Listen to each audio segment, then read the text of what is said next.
Omuyimbi JULIANA akabye bambi taata w'omwana we biibino abyogedde. Ngenda kubambibawa mbugivu waneeno ku Meranke News. Atanaba subscribinga mukwano kusaba soko subscribinge, liking eno video, sharinga, commentinga, teekako notification bell.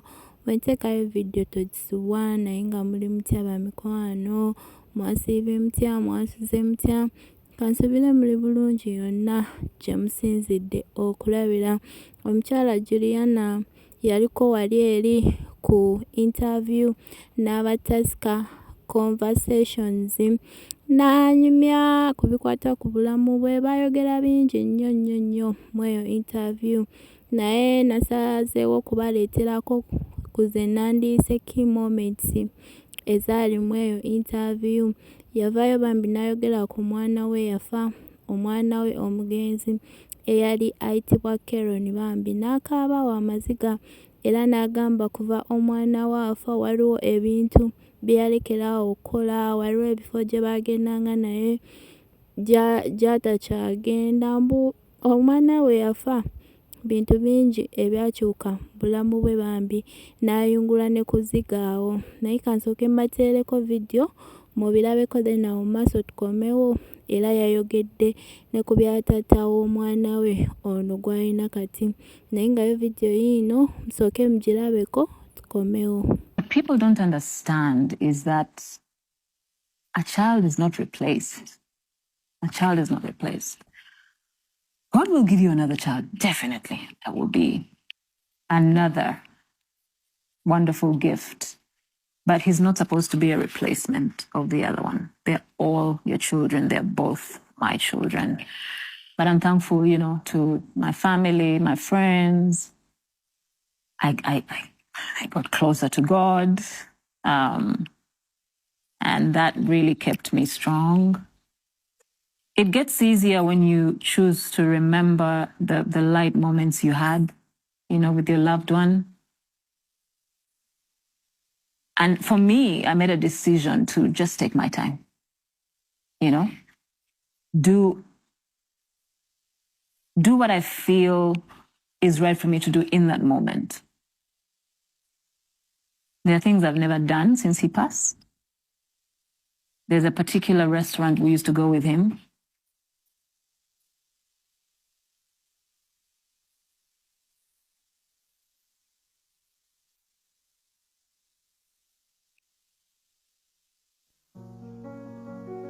Bambi ye JULIANA loosi y'omwana we ekyali ku mutima, tekimuvanga ku mutima bambi. Naye era yavuddeyo n'ayogerako n'omwana we omulala gw'alina, n'agamba bannange nawulira essanyu nga nfunye omwana.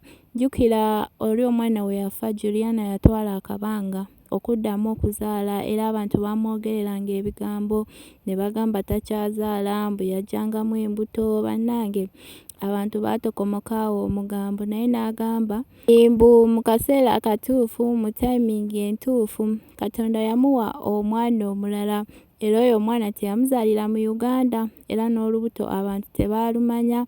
Baalaba bulabi ng'ataddeyo akafaananyi oba kaali kakono oba kagere ng'ali mu ddwaliro eyo, yali mu USA gye yazaalira oyo omwana. N'agamba yakkiriza Katonda yagaba abaana, era Katonda w'anaaba nga yagadde n'amwongera abaana abalala, kijja kubeera kirungi ku sayidi ye. Naye yavuddeyo n'ayogera ku taata w'omwana, n'agamba bannange we nazaala neewuunya bannayuganda nga baatema omugambo omwanange ne bagenda bamuwa first son MUHOOZI.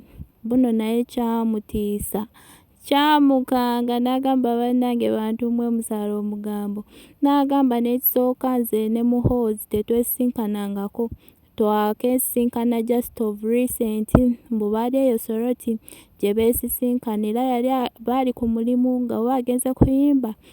Olwo lwe lunaku olwasooka okumusisinkana, naye bannange abantu baakubawo omugambo omunene. N'agambwa omwana alina taata we, ate taata we ali responsible. N'ayongerako awo bingi bijjanyuma nga mbyerabiddeko era nga mbyewuliriddeko. Kambeere nga mbalekerako video mugirabe, mbeere bulungi, mweraba. For example, when I had my son, it was such a happy moment. the happiest moment of my life. And then I got to social media and found stories about who people thought was the father of my son. I don't know where it came from. Someone sent me a text and said, "Oh my God, did you see this?" And the person was the first son. I can't even explain how I felt. I found it even disrespectful, for both me and the first son. I had never met him physically in my entire life. I only met him just recently here when we were doing a job in Sorority. That's when I met him. So I found it wild. But because, again, like I told you earlier, I know how the media works, how social media works. People run with what can bring the likes and the shares and the attention.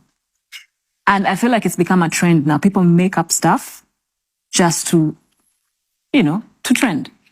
What they don't realize is that sometimes these things affect people, in their personal lives, in their private lives.